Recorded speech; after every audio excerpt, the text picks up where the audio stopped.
өтетін Қазақстанның тәуелсіздігінің 25 жылдығы. Бұл ұлы мереке біздің халқымыздың ғасырлар бойы армандаған, аңсаған, сол үшін күрескен ұлы мерекесі.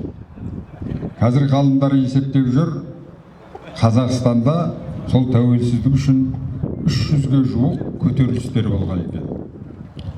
Бірақ енді ол кездегі билік сол қатты халықты ауыздықтап, ол көтерілістердің ешқайсысы жеңіске жеткен жоқ.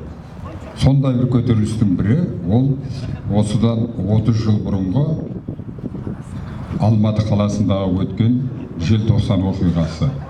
Биыл сол оқиғаға 30 жыл толғалы тұр.